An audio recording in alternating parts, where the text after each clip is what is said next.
Bonjour à vous toutes et bonjour à vous tous. C'est très heureux de vous accueillir en direct. Il est 11 heures passées de 20 petites secondes et c'est dans le cadre de la préparation de la présidence française du Conseil de l'Union européenne au premier semestre 2022 que le réseau des chambres de commerce et d'industrie a décidé d'organiser du 3 au 9 mai cette semaine européenne pour dessiner les contours d'une Europe concrète et visible pour les entreprises. Une Europe concrète et visible pour les entreprises. La CCI Nouvelle-Aquitaine donne ce matin, à l'occasion de ce plateau réalisé en format Web TV, la parole aux entreprises, à vous-même, et ce sous la forme de table ronde et en présence de parlementaires européens, de représentants du Comité européen des régions et de collectivités locales.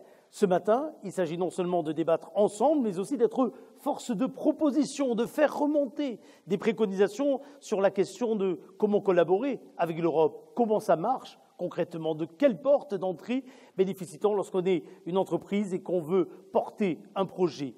Pour collecter ces contributions, les vôtres, celles des entreprises, afin de construire ou d'améliorer l'Europe de demain, 4 chefs d'entreprise témoigneront de leur activité ce matin et des projets menés dans le cadre de dispositifs européens, mais aussi de leurs attentes et de leurs besoins vis-à-vis de l'Union européenne. 4 chefs d'entreprise qui représentent la diversité des entreprises de notre région, leur diversité géographique, puisqu'il y aura 2 entreprises issues de l'ancienne Aquitaine, une Poitevine, une Limousine, diversité de taille d'entreprise également, avec une PME de plus de 100 salariés, mais également 2 TPE, dont on sait l'importance qu'elles ont au niveau du maillage territorial, et puis une start-up qui témoignera également ce matin, soit en direct sur ce plateau, soit en visioconférence, en nous rejoignant dans quelques instants. Et puis, diversité de secteurs également représentés, même si toutes ces entreprises ont finalement un point commun, celui d'être présentes particulièrement dans le secteur de l'innovation. On va beaucoup parler d'innovation d'ailleurs, vous allez le voir ce matin au travers des témoignages que nous aurons.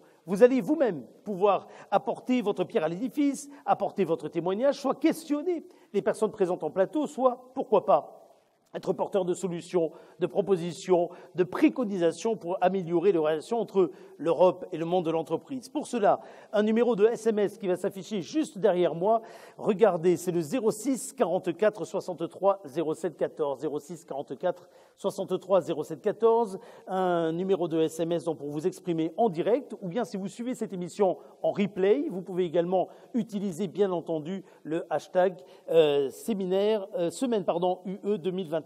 Hashtag semaine UE 2021, et ce, quelle que soit l'heure à laquelle vous décidez de retrouver cette émission. Mais si vous êtes en direct, là maintenant, présentement, le 06 44 67 07 14 est le numéro de SMS que vous pouvez utiliser avec facilité, non pas pour le retenir, mais facilité parce qu'il est gratuit et non surtaxé.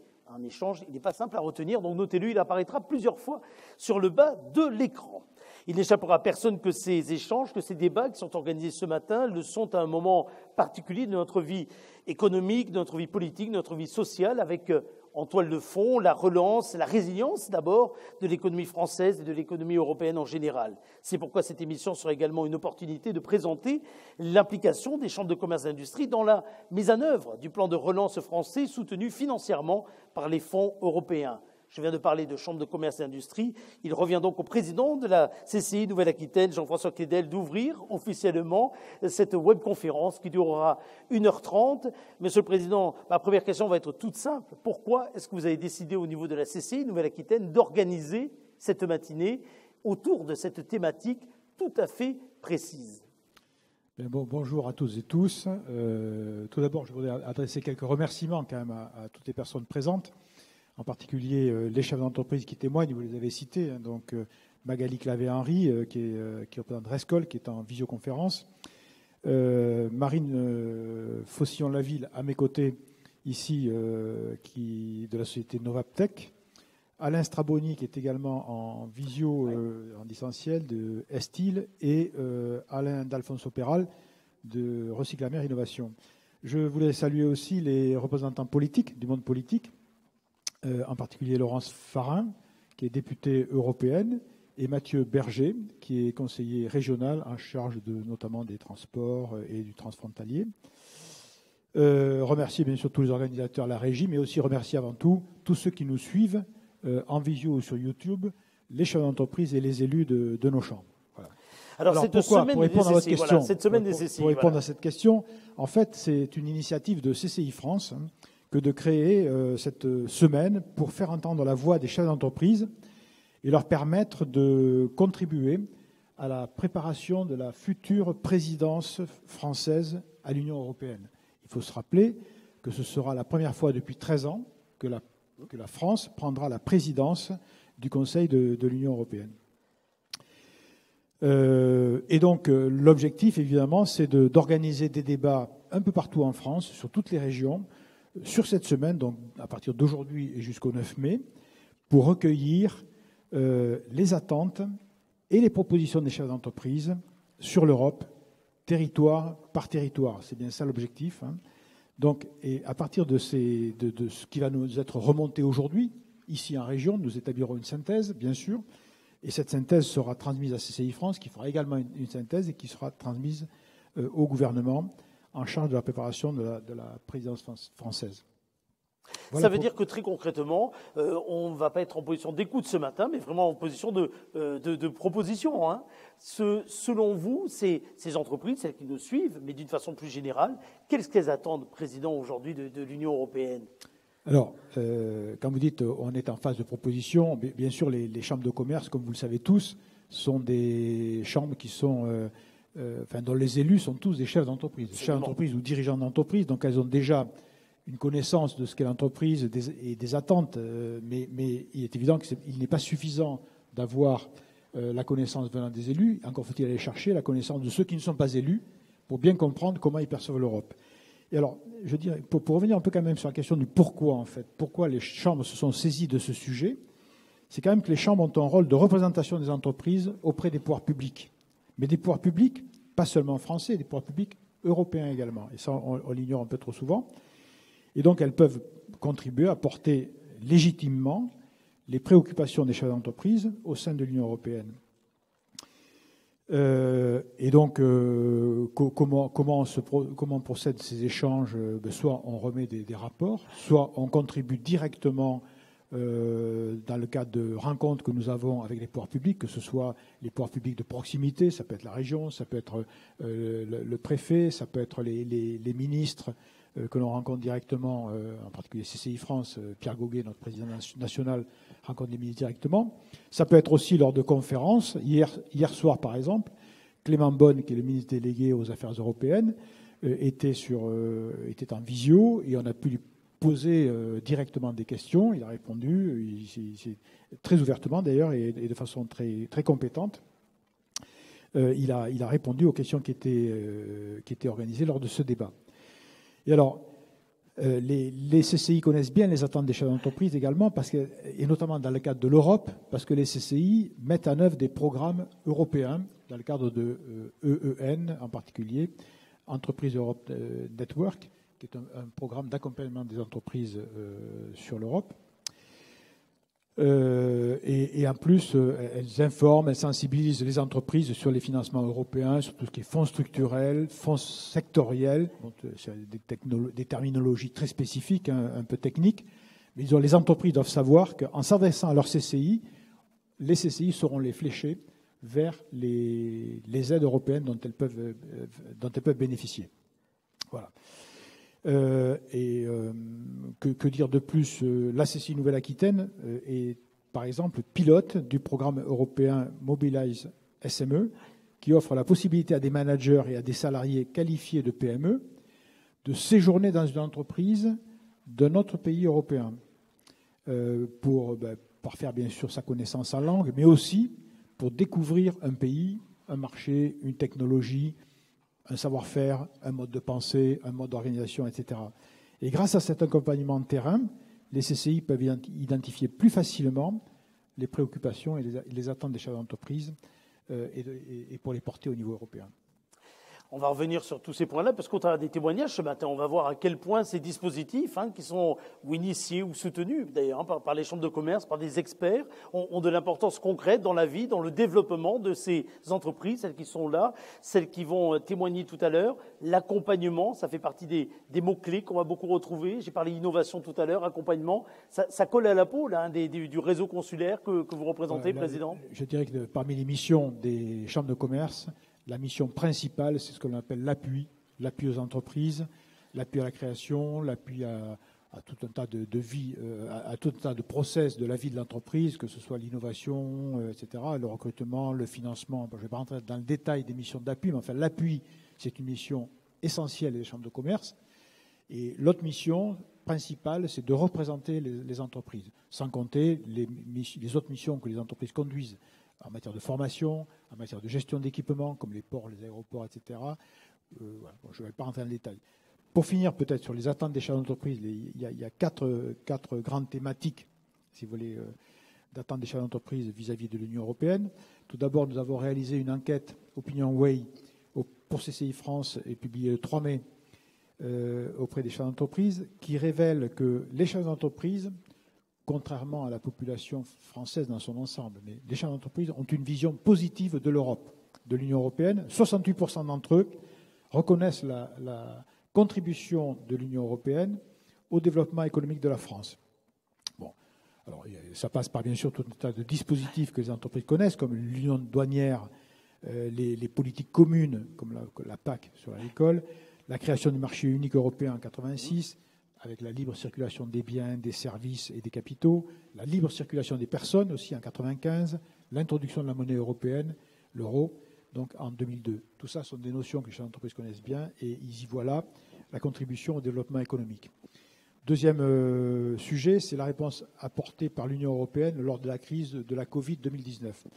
Elle a été perçue diversement par les chefs d'entreprise, mais ils savent tous que l'UE a contribué financièrement ou va contribuer financièrement aux aides, et en particulier au plan de relance, à hauteur de 40% du plan de relance français. Sur les 100 milliards du plan de relance français, 40 milliards viennent de l'Europe. Et c'est d'ailleurs, il faut souligner le caractère exceptionnel de ce plan de relance. C'est la première fois en fait, que l'Europe arrive à négocier un plan solidaire à ce point-là entre tous les pays. Toutefois, les chefs d'entreprise estiment que l'Europe pourrait aller plus loin et font part de leurs attentes en lien avec les enjeux à l'ordre du jour de la prochaine présidence française de l'Union européenne, à savoir un budget européen sur 7 ans, la transition numérique avec le Digital Market Act et le Digital Service Act, les enjeux climatiques avec le Green Deal et le mécanisme d'ajustement carbone aux frontières, et enfin l'harmonisation sociale et fiscale, notamment les droits sociaux. Et pour terminer sur le dernier sujet aussi sur lequel la présidence française doit répondre aux attentes des entreprises, c'est sur l'impact de la crise sanitaire sur leur compétitivité, sur le libre-échange ou encore sur leurs relations avec les principaux partenaires commerciaux. L'UE a un rôle important à jouer dans la protection de la compétitivité de nos économies par les normes et la réglementation. Et le débat que nous organisons aujourd'hui, j'espère, permettra d'identifier les principales pistes d'amélioration à apporter aux politiques européennes afin de renforcer notre compétitivité. Merci beaucoup, Président, d'avoir aussi bien planté le décor. Nous allons découper le débat en deux parties. Nous parlerons tout à l'heure des coopérations économiques transfrontalières de proximité. Et cela touche évidemment de premier chef cette région Nouvelle-Aquitaine avec ses frontières directes, notamment avec l'Espagne. Nous allons d'abord, avant cela, démarrer par l'apport des dispositifs européens pour le développement économique local et la relance. Encore une fois, pendant toute la durée de cette première table ronde, vous n'hésitez pas à intervenir, à poser des questions et à nous envoyer vos messages. Jingle, allons-y.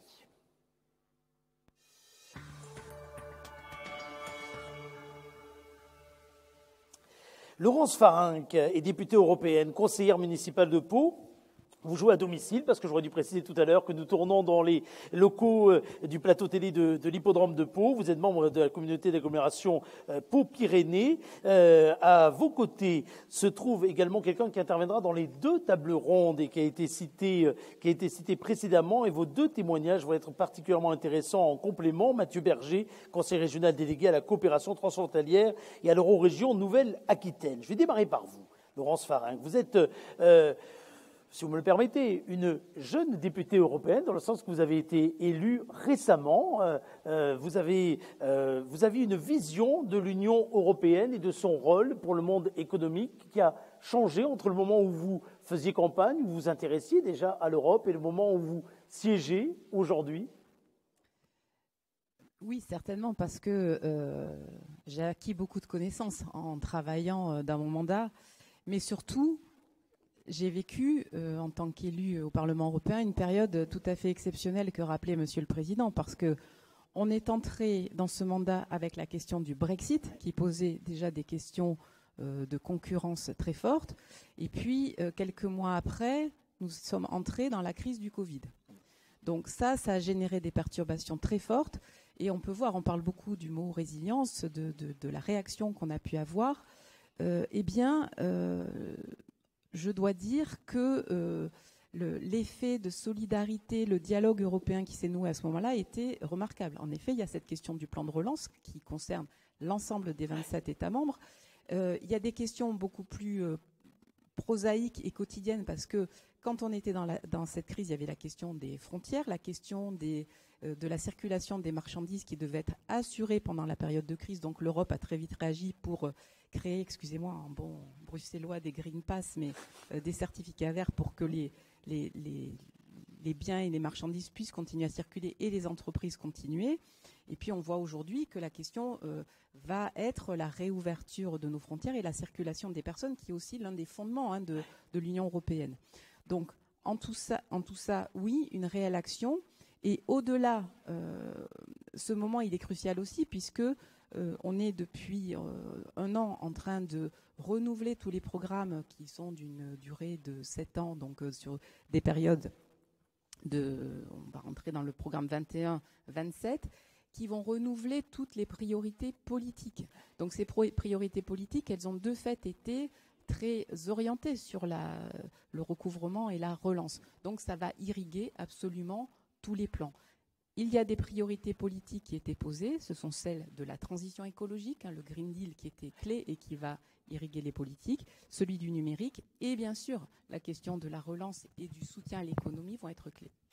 Si je vous pose la question que souvent on se pose dans la rue, et le sondage qui a été évoqué par le président semble dire que les chefs d'entreprise semblent avoir une réponse peut-être différente du citoyen lambda, vous diriez que l'Union européenne, elle est indispensable, elle est nécessaire aujourd'hui au développement des entreprises en général, françaises en particulier? En tant qu'Européenne convaincue, je ne vais pas vous dire le contraire, il y a peut-être d'autres sensibilités politiques qui vous diraient autre chose. Oui, de fait oui, parce que pour toutes les raisons que j'ai évoquées, elles le sont. Et puis, encore une fois, il y a des priorités politiques, et quand il y a des priorités politiques, il y a des fonds qui sont dégagés pour faire en sorte que toute l'Europe avance de concert et surtout ait un poids. Et je veux citer quelque chose de très particulier parce que dans le sondage qui était cité, il y avait 2 points, je trouvais très, très bien. C'est la question de la concurrence qui était abordée au filtre d'une part, la taxation, la fiscalité. Donc, c'était des sujets sur lesquels on avance beaucoup, notamment avec la taxation des GAFA, puisqu'on a vu que l'actualité récente, c'est quand même Joe Biden qui prend position pour une super taxation des multinationales. La France et l'Allemagne emboîtent le pas, ça veut dire taxe GAFA et donc des ressources et une ouverture du marché pour nos entreprises européennes, et à la fois la concurrence sur le plan de l'environnement, puisqu'on est aussi beaucoup sur ces sujets de mécanismes carbone aux frontières avec une plus juste concurrence pour nos entreprises qui produisent avec nos normes. Et ça, c'est tout à fait clé. Donc, en ça, bien sûr, pour moi, l'Europe est indispensable. Et est-ce que vous pensez, je vais retourner la question, que le monde de l'entreprise, le monde de l'économie, outre le sondage, a suffisamment connaissance de tous les dispositifs, de tous les financements et de tous les moyens mis en place par l'Europe pour le monde de l'entreprise? Clairement, non. Alors ça, c'est tout à fait ce que je vis, moi, dans ma double dimension de mandat entre l'Europe et le local. Évidemment. Et on n'a pas réussi encore notre choc de simplification. C'est évident. Les fonds européens sont là. J'aime pas dire l'argent européen parce que c'est des fonds pour faire des choses.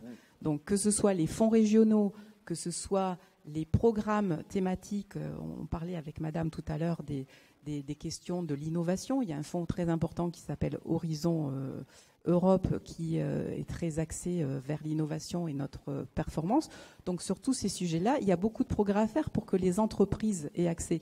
Moi, il ne se passe pas un jour où je vais visiter une entreprise, une collectivité locale, où on me dit mais comment je fais? Donc il y a une vraie réflexion à avoir et moi je suis prête à la nourrir et à l'abonder. Et cette réflexion doit venir de la base, du terrain, de suggestions, elle doit venir d'un échelon important dans la façon dont les fonds sont ensuite redistribués à la région, on en parlait tout à l'heure, elle doit venir de plus haut. Oui, je pense que en effet, pour le gros des fonds qui sont traités localement, c'est-à-dire les fonds structurels et les fonds régionaux, dont la région est autorité de gestion. Il y a, puisque nos régions sont aujourd'hui de très grande dimension, il y a un vrai besoin de davantage territorialiser, ça a été un débat d'ailleurs que j'ai eu au plan de l'agglomération avec la région, de davantage territorialiser les fonds, de les déléguer en mode projet pour qu'ils soient plus faciles à identifier et à utiliser avec un peu de perspective, parce que ce soit une collectivité ou une entreprise, il y a besoin de perspective, il y a besoin de prévoir. Voilà. Alors justement, puisqu'on parle de prévision, quelles sont les perspectives, les propositions législatives de l'Union européenne qui pourraient prochainement concerner les entreprises dont nous n'aurions pas aujourd'hui connaissance? Bref, qu'est-ce qu'il y aurait en tiroir, en préparation? En préparation, il y a énormément de choses. Il y a énormément de choses. Il y a 3 niveaux. D'une part, on a le niveau fonds régionaux, fonds de cohésion, fonds structurels qui sont vraiment une grosse part de ce que connaissent les entreprises. Quand on parle FEDER, je crois que beaucoup des entrepreneurs connaissent. C'est des fonds pour lesquels on s'est beaucoup battu pour maintenir les niveaux d'enveloppe. C'est les deuxièmes budgets après la PAC de l'Union européenne. On s'est vraiment battu. Vous parliez de Clément Beaune tout à l'heure, mais avec le gouvernement, on a beaucoup agi sur ce sujet. Ces fonds, ils vont être abondés parce que dans le cadre du plan de relance, il y a une enveloppe supplémentaire qui s'appelle REACT-EU et qui va venir encore abonder ces fonds sur aussi des questions de résilience, de transition écologique. Je dois dire qu'en tant que parlementaire européenne, siégeant dans la commission de développement régional, je me suis battue pour ajouter le tourisme qui ne figurait pas, et je pense que dans une région comme la nôtre, c'est quand même très important. Alors toujours lié au tourisme durable, mais important. Donc voilà sur les grands sujets des fonds régionaux. Ensuite, bien sûr, Monsieur le Président l'a évoqué tout à l'heure, le plan de relance. Oui, le plan de relance on va beaucoup y revenir tout à l'heure, bien sûr. Voilà, mais qui, comme vous le dites, abondera à hauteur de 40% notre plan national. Alors là, c'est quelque chose, on dit, c'est un peu long à arriver, mais la France a remis à la Commission européenne la semaine passée son plan. Et Ursula von der Leyen a dit « je l'ai bien reçu ». Donc voilà, les fonds vont être débloqués, 40 milliards qui vont arriver en France et qui vont être tout à fait bénéfiques. Et après, on a tous les programmes sectoriels de l'Union européenne, où là, peut-être, il y a encore une complexité pour quand on a un échelon plus local et quand on est chef d'entreprise, parce qu'il y a beaucoup de dimensions.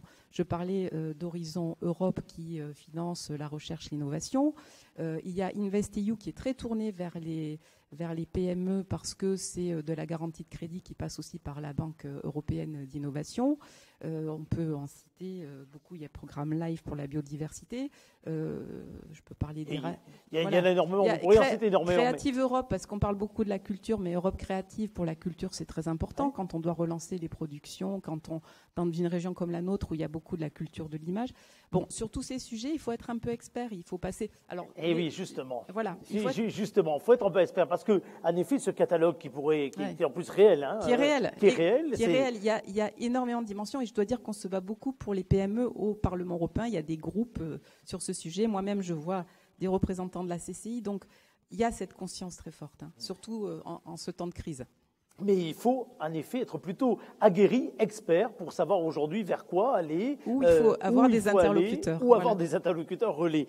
Alors, ce qui va être intéressant, c'est au travers de 2 témoignages d'entreprises maintenant, c'est de se rendre compte si ces entreprises, avec des tailles différentes, des secteurs d'activité différents, finalement, arrivent à solliciter et à quelles conditions les fonds européens pour leur développement. Avant de donner la parole à notre intervenante ici, en plateau, la PDG de Novaptech, qui œuvre dans le domaine de la biotechnologie, qui a fait le déplacement de la Gironde à ici, avec 9 salariés. Marine Faution-Laville, merci d'être là. Vous êtes une entreprise labellisée par l'Union européenne, une entreprise accompagnée par le réseau qu'évoquait tout à l'heure le président. Je voudrais sans plus tarder donner la parole à Magali Clavé-Henry, qui est avec nous et qui est chargée d'études, marketing, innovation à Rescol, qui est une entreprise de 145 salariés basée en Gironde dans le domaine des matériaux polymères.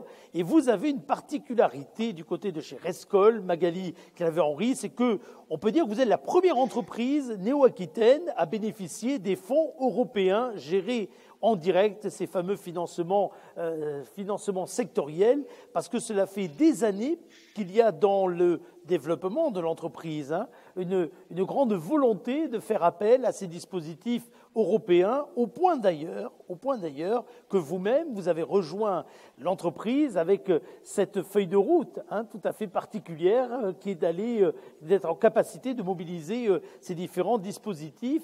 Vous êtes chargé au sein de Rescol de développer la participation à des projets collaboratifs, d'élaborer les voies d'exploitation des résultats issus de ces différents projets. Pour Rescol, ma première question est assez simple. Pour Rescol, qu'est-ce que représente l'Europe ? Oui, bonjour à tous.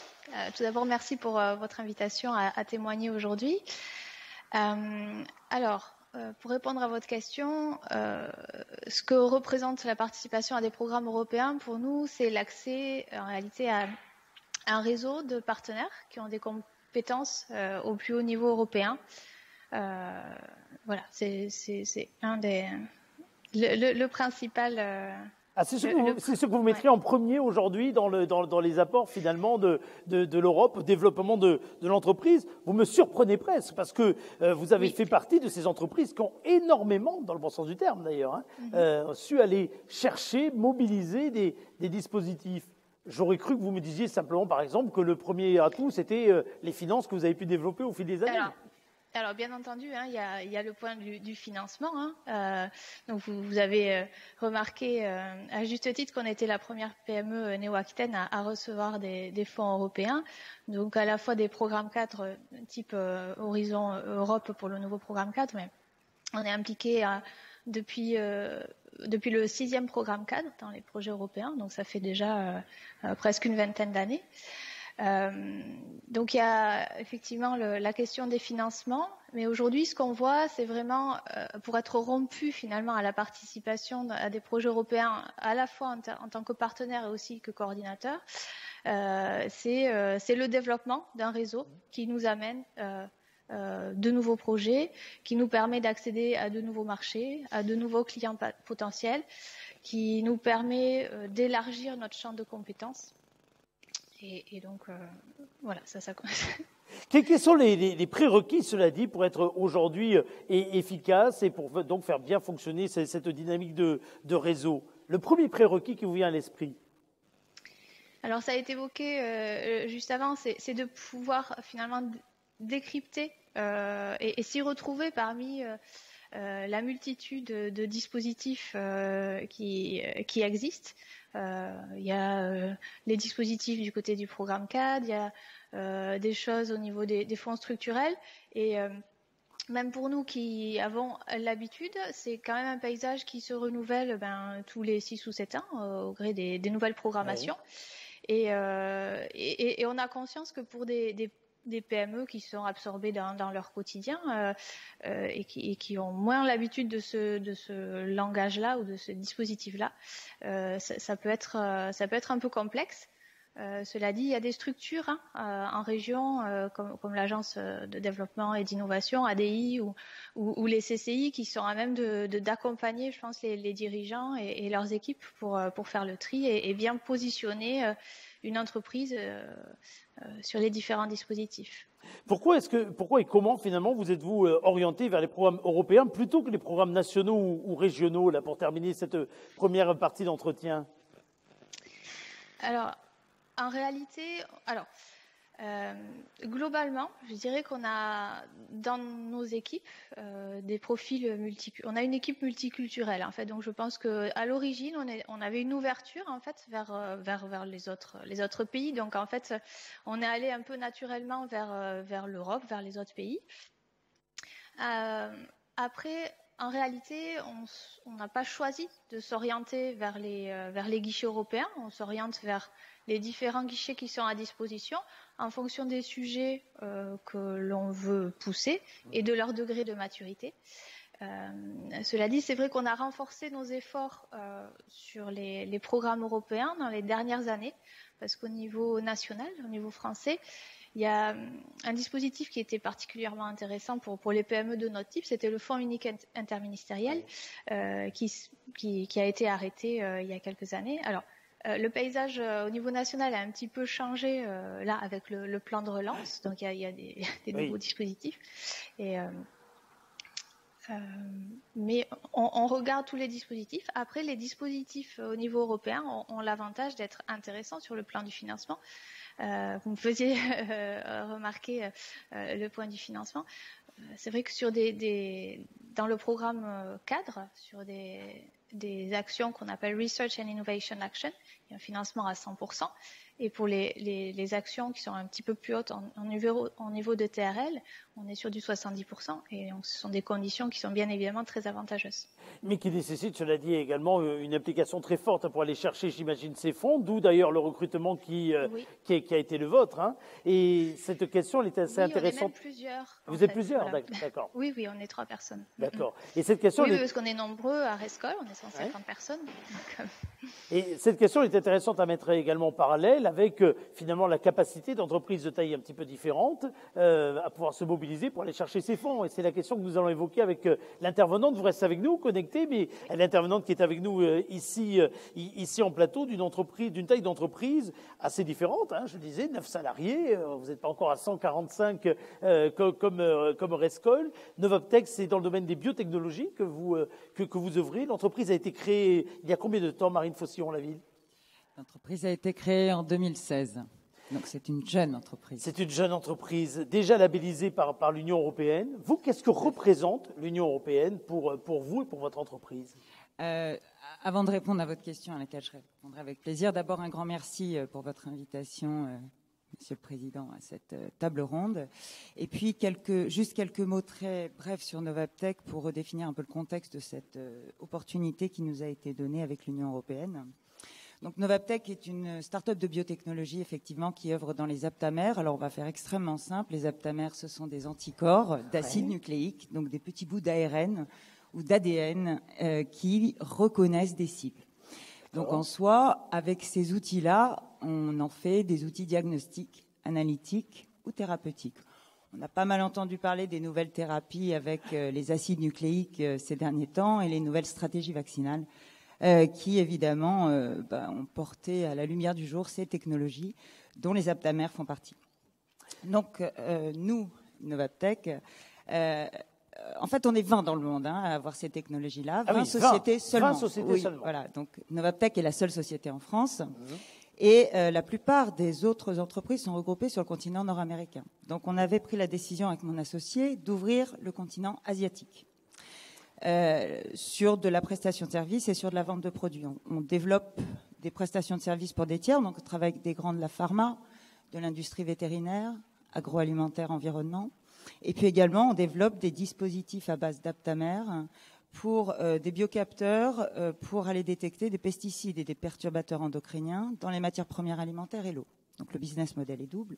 On avait décidé, vu qu'en Asie, il y a peu de boîtes qui font des aptamères, d'aller ouvrir ce marché. Et donc, on a répondu à un appel d'offres européen qui permettait de participer, pour les heureux élus, à la Biotech Mission to Japan.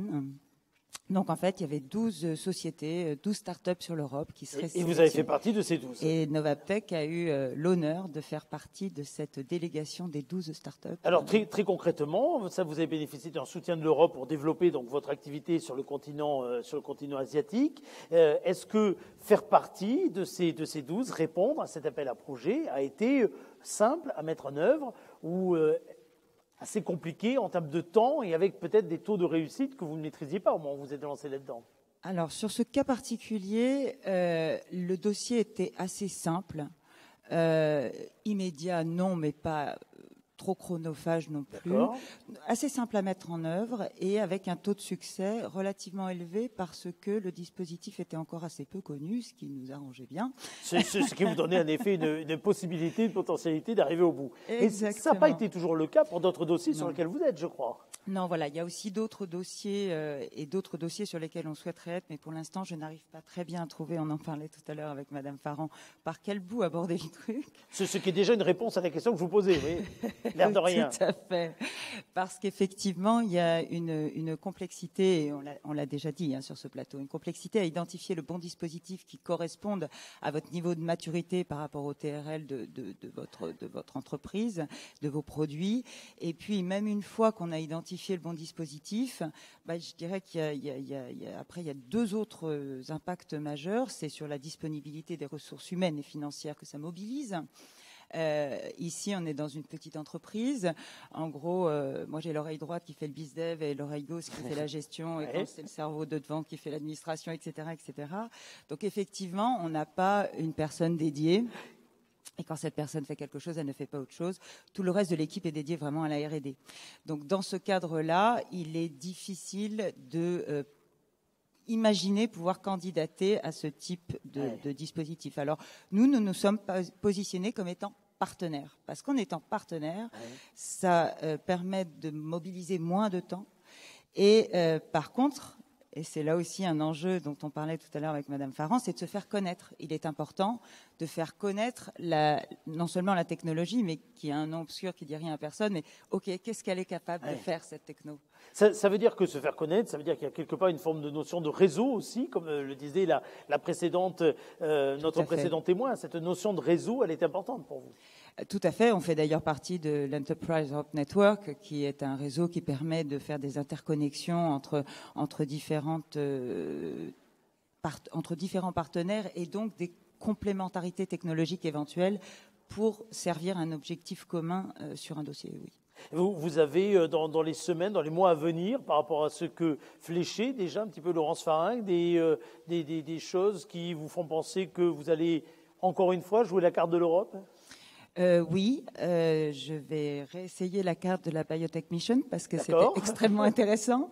Et on est également sur un projet européen déjà qui a été soumis, et on va voir si on fait partie des quelques pourcents qui seront retenus in fine.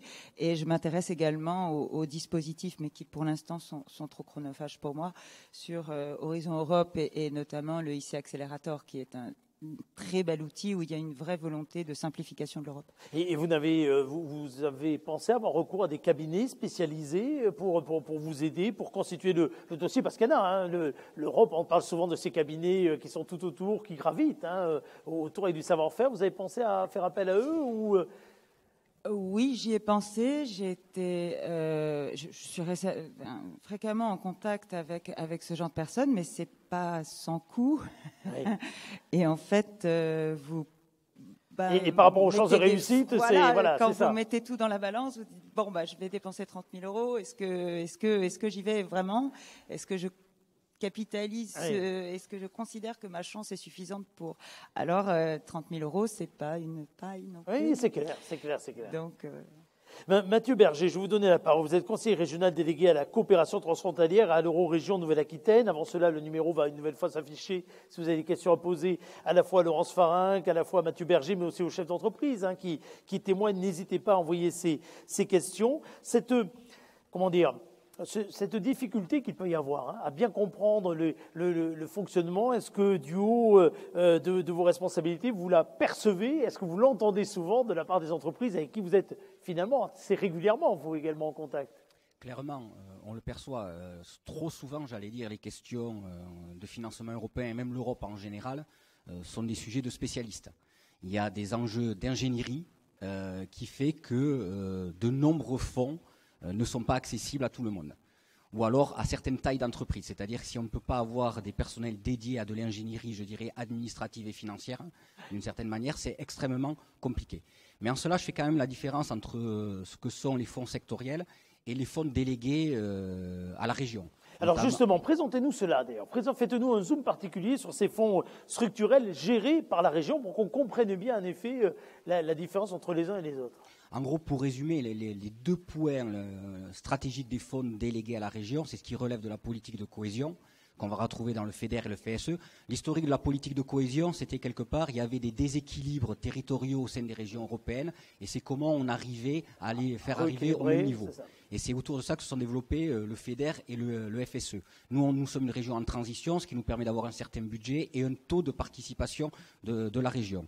Et le FEDER plus le FSE au niveau de la région européenne, ce sont 870 millions d'euros sur une période de programmation. C'est-à-dire sur 2014-2020, c'était ce volume financier, dont 280 millions d'euros ont été dédiés au développement économique et en particulier au soutien aux entreprises. La particularité, c'est que quelque part, l'Europe va fixer les règles du jeu. Elle va voter ses règlements, elle va déposer ses règlements avec un règlement sur les fonds européens, un règlement spécifique FEDER. Et quelque part, c'est la région qui arrive et qui va écrire ce qu'elle appelle son programme opérationnel. Et elle va venir définir quels sont les objectifs stratégiques qu'elle vient abonder et quelles sont les priorités d'investissement. Et cette fois, l'accès est beaucoup plus simple. Pourquoi ? Parce qu'il suffit quelque part pour une entreprise de contacter le service de la région qui va s'occuper de son domaine, transition numérique, innovation, R&D, immobilier, et l'instruction, elle se fait à double titre. Elle se fait au titre de l'intervention de la région et au titre du FEDER. Et ce qui fait que, par exemple, le fait d'avoir 872 millions d'euros de FEDER sur une programmation, ça a eu un effet levier sur de la mobilisation d'autres financements publics de la région, mais également des autres collectivités territoriales, les agglomérations en particulier, qui ont un rôle en développement économique. Et du coup, on est en effet levier de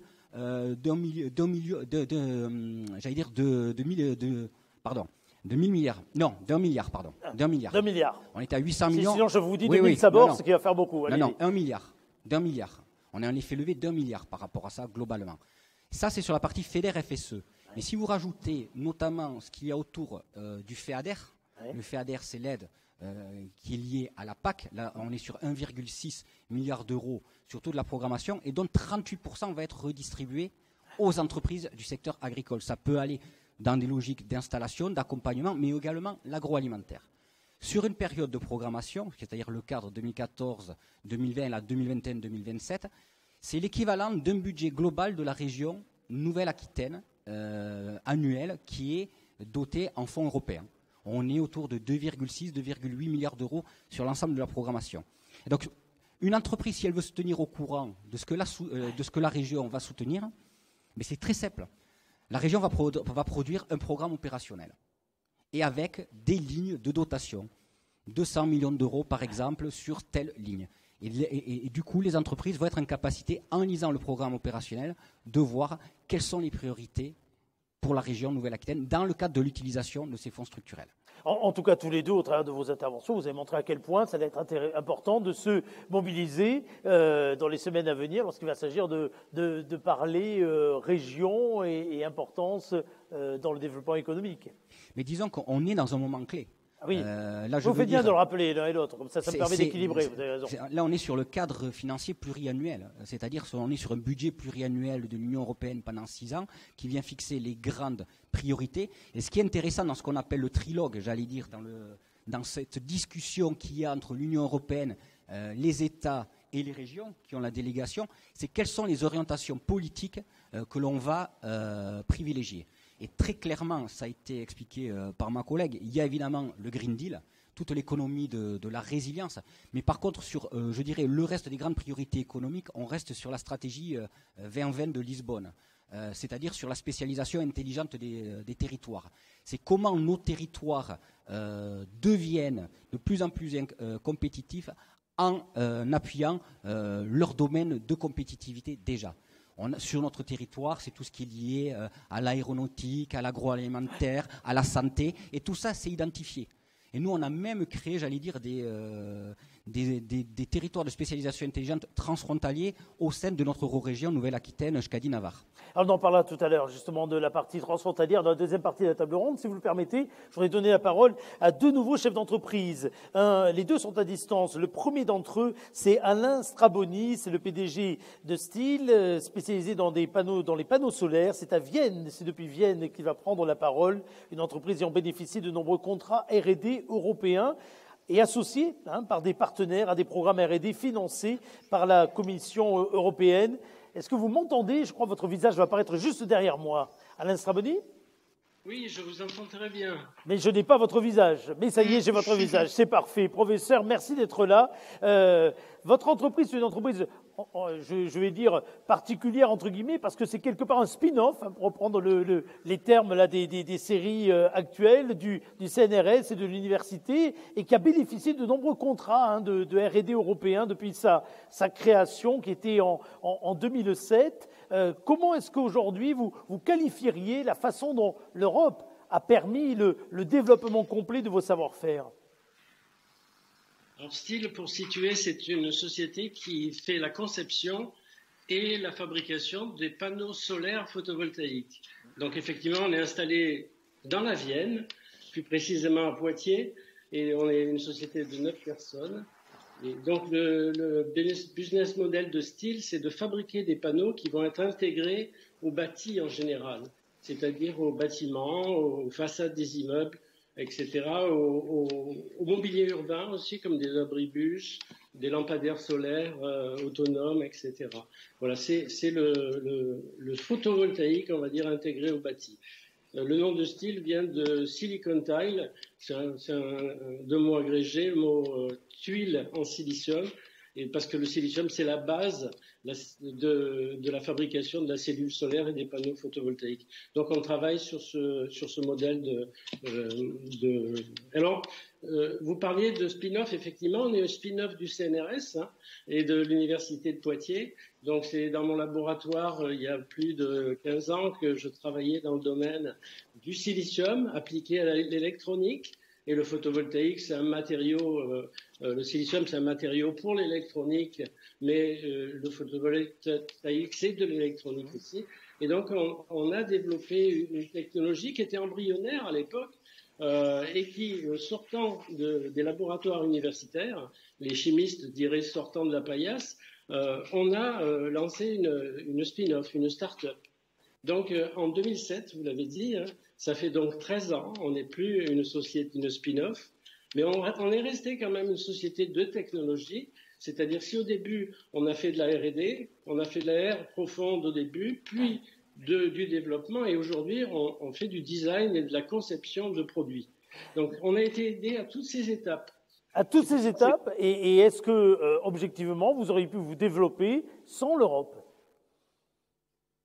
Alors, peut-être certainement un peu moins vite, parce que les fonds qui ont été donnés, dès le début, on a eu un programme Eurostar. Dès la création de Steel, en 2007, on a bénéficié, on a été créé en début d'année 2007, quelques mois après, on avait obtenu un programme de type Eurostar, qui est un programme qui finançait vraiment la R&D profonde, puisqu'on était parti de pas grand-chose, comme je disais.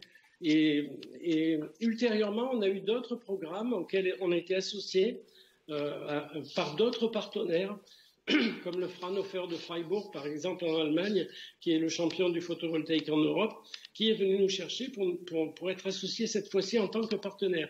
Donc, c'est vrai que le financement de Steel pour sa R&D, pour son développement initial, ça a été des capitaux risqueurs, je vais les citer, c'est Emertech, Demeter, qui ont investi chez nous dès le début, dès la création de Steel.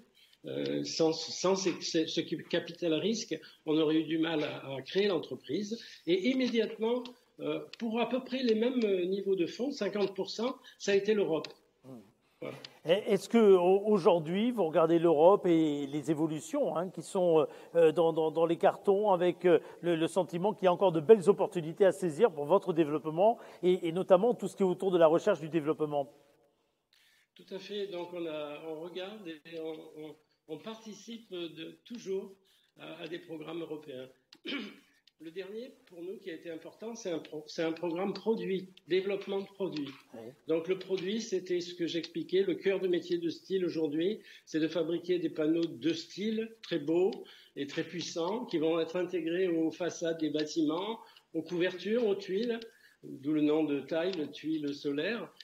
Et pour ce produit-là, ces différents produits, on a développé une technologie particulière qui a été financée par un gros programme européen qu'on a appelé Steel or Made et qui était dans la famille des produits, des appels à projets qui finançaient les entreprises qui développaient un produit qui s'appelait Fast Track Innovation et qui existe encore aujourd'hui et qui est difficile d'accès. Et qui est très difficile d'accès. L'année où on a obtenu ce programme-là, c'était il y a 4 ans. 2 sociétés françaises ont été financées, Steel et une autre société.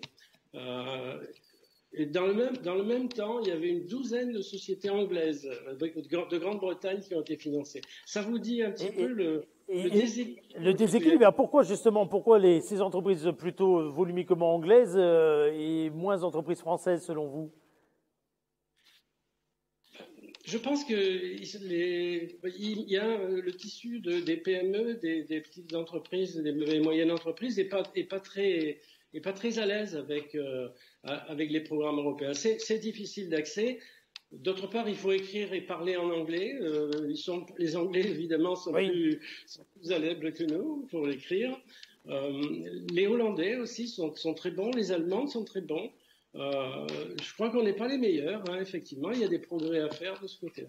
Et votre séminaire aujourd'hui, vos journées sont, je pense, répondre à un besoin. Eh bien, écoutez, on va essayer de continuer avec d'autres témoignages. Merci beaucoup. Vous restez connectés avec nous si vous le souhaitez et si vous le pouvez. Laurence Faringue, mais également Mathieu Berger. D'ailleurs, il y avait un message tout à l'heure qui est arrivé justement sur la première difficulté, c'est il faut arriver à mieux maîtriser l'anglais. C'est absolument indispensable. Ça vous surprend qu'on en soit encore à se dire ça aujourd'hui en France? Laurence Faringue. Non, c'est un combat permanent. Puisqu'en effet, l'anglais s'est imposé, bien que les Britanniques nous aient quittés. Oui. Il y a plus que... Ça n'aurait échappé à personne. Pour l'anecdote, il n'y a plus que 5% de locuteurs anglais au Parlement européen, et pourtant on continue beaucoup à travailler. Non, c'est vraiment un combat, et cette accessibilité, cette simplicité fait partie de ça. C'est-à-dire que dans tous nos documents, on fait rajouter la question du multilinguisme. Les sites Internet, tout bêtement, moi récemment, je me suis battue pour que l'appli Erasmus, qui ne le faisait pas encore, ait d'autres langues que l'anglais. Il n'y en avait pas. Donc c'est un combat. Et ça paraît tout ça, Mathieu Berger, mais c'est vrai que c'est la première remarque qui est arrivée tout à l'heure. D'abord, première difficulté, tout est en anglais. Oui, cette difficulté-là, mais la difficulté administrative aussi. Et ce qu'on voit très clairement, c'est ce que j'expliquais sur les recherches de financement européen. Pour moi, il y a plusieurs divisions.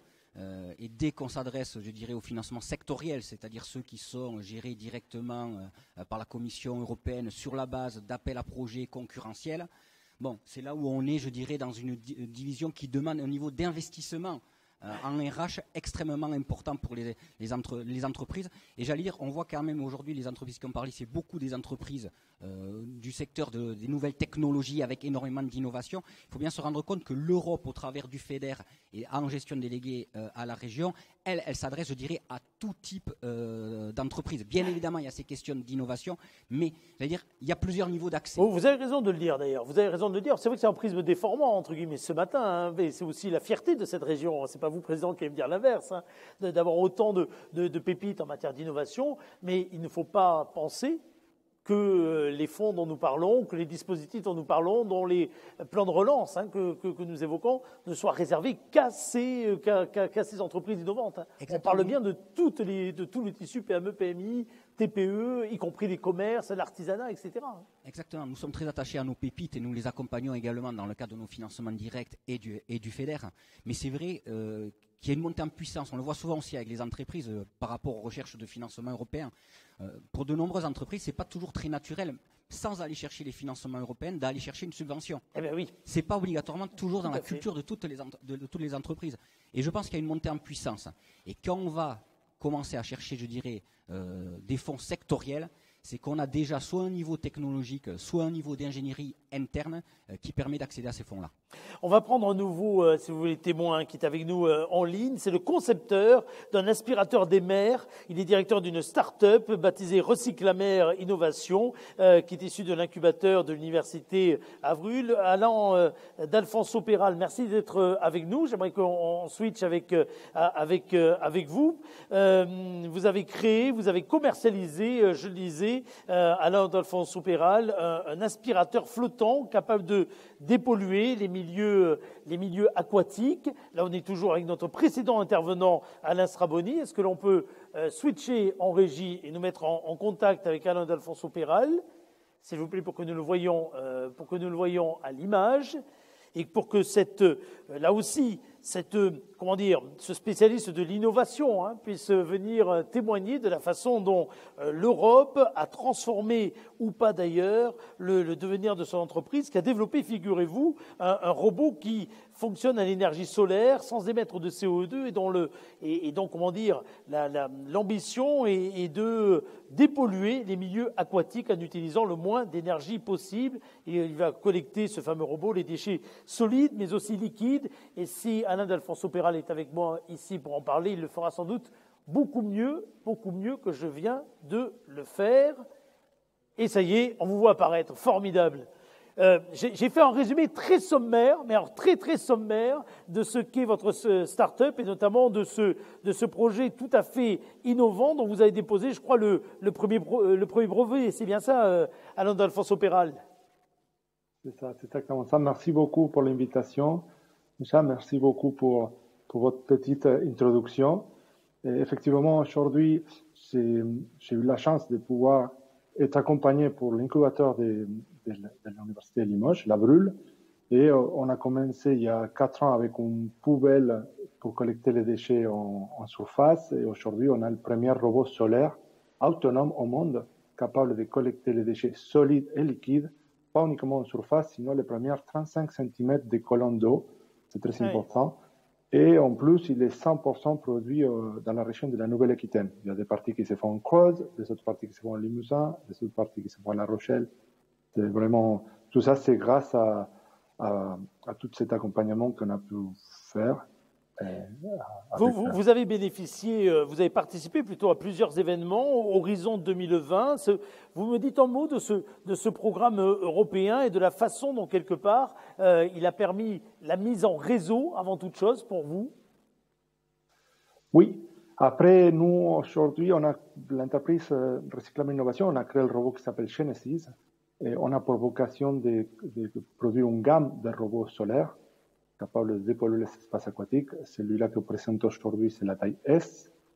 Et dans le cadre de cette industrialisation qui a commencé, qu'aujourd'hui, hier, j'ai reçu 3 robots de plus, et qu'on est très content du développement, même dans cette situation sanitaire exceptionnelle.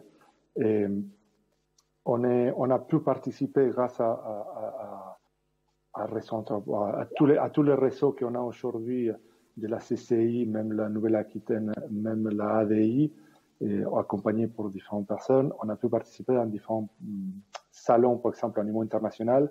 Et on était présent à Lisbonne lors de l'European Maritime Day. C'était l'unique entreprise française dans l'innovation maritime. On a pu faire beaucoup de contacts, agrandir notre réseau, prendre des connaissances de différentes technologies. Et on était accompagné aussi pour participer au salon de Metz Amsterdam. C'est le salon B2B plus grand au monde. Et c'est grâce à la CCI qu'on a pu participer. À la fin, ça ne s'est pas fait parce que, situation sanitaire oblige. Oui. Mais on a participé dans différents salons qui nous a apporté beaucoup de choses. Pas uniquement des contacts, mais des réseaux et connaissances des autres. Mais ça veut dire, je ne suis pas sûr que la ligne soit très bonne et que le réseau soit très bon, mais ça veut dire que le mot accompagnement qu'on évoquait tout à l'heure, pour vous, il était nécessaire et indispensable. Sans accompagnement, vous n'auriez pas pu réaliser, je dirais, l'ensemble de ces mises en réseau et cette présence, notamment sur les salons que vous évoquiez tout à l'heure. L'accompagnement, il y a différents types d'accompagnement. C'est pas uniquement financier. C'est pas uniquement financier, sinon il y a un accompagnement, c'est toute une aventure humaine. Vous m'entendez bien? C'est un peu difficile, Après, l'accompagnement, c'est pas uniquement à niveau financier, sinon aussi c'est toute une aventure humaine. Il y a des personnes qui sont à votre écoute pour pouvoir résoudre des problèmes, de présenter des solutions, tout en stratégie, en anglais, même on dit en anglais, c'est très complexe. Bon, à la base, je parle espagnol, mais il y a des personnes comme Kilian Rauch de Network Réseau Européen qui accompagnent, qui sont là pour accompagner et vous aider à pouvoir présenter votre entreprise dans une autre langue, parce que c'est ça qui est important. On y revient. Oui, c'est très important de pouvoir le parler ou le présenter en anglais parce que si on a pour vocation à devenir un leader mondial comme Recyclame Innovation, il faut quand même le présenter en anglais parce que toute l'Europe parle anglais. C'est obligatoire. Il ne faut pas rester uniquement avec les Français. Mais il y a toutes des expertises des experts qui vont nous accompagner dans toutes ces démarches, même la gestion de l'entreprise, même différents points. Et pour les partenaires, il y a plein de choses qui font l'accompagnement qui sont fondamentales pour pouvoir développer une entreprise et pouvoir grandir l'entreprise et générer des postes de travail. Par exemple, aujourd'hui, on a eu la chance. Merci beaucoup en tout cas de ce témoignage. Alors là, on a évidemment des entreprises convaincues, on le sent bien. Cela dit, moi je retiens bien ce que vous avez dit tout à l'heure, Marine Faucillon-Laville, ici en plateau. Ne minimisons pas l'investissement, la part de risque. On n'est pas dans le monde évidemment des bisounours. Il y a une nécessité à travailler et puis peut-être améliorer les choses pour que ce que l'on a entendu là ce matin, parmi les bons résultats, puisse se démultiplier. Vous, notamment, vous avez comparé, je crois, Marine Faucillon-Laville, l'intervention européenne avec, par exemple, l'intervention que pouvaient avoir aussi d'autres États, notamment les États-Unis. Vous parliez tout à l'heure de vos concurrents, entre guillemets, sur les marchés internationaux. Et vous dites qu'il y a peut-être aussi une marge de progrès là, à avoir. Oui, c'est vrai qu'il y a une vraie marge de progrès à avoir et je crois que l'Europe, pour avoir entendu pas mal d'allocutions ces derniers temps avec H21-27 qui s'ouvre, Horizon 21-27, il y a une vraie prise de conscience de l'Europe par rapport à... L'Europe, en fait, est très forte en recherche, mais par contre, le côté translationnel est beaucoup plus compliqué. De traduire la recherche en action et en quelque chose qu'on exploite commercialement est un pas qu'on a encore du mal à financer en Europe. Et c'est vrai qu'aux États-Unis, le capital risque est du vrai capital risque, c'est-à-dire quand un investisseur rentre, il n'attend pas d'avoir un retour à 2 ans. Chez nos investisseurs européens, on est plutôt sur ce type d'investissement, on va dire, je voudrais dire frileux, mais c'est pas bon. Enfin, si, allez, disons frileux. Effectivement, avec une sortie à 2 ans qui serait déjà intéressante au niveau capitalistique. Et il est évident que sur des innovations de rupture, on n'est pas dans un délai de 2 ans pour un temps au marché, un accès au marché. On a encore une grosse R&D à faire, un effort financier important à faire.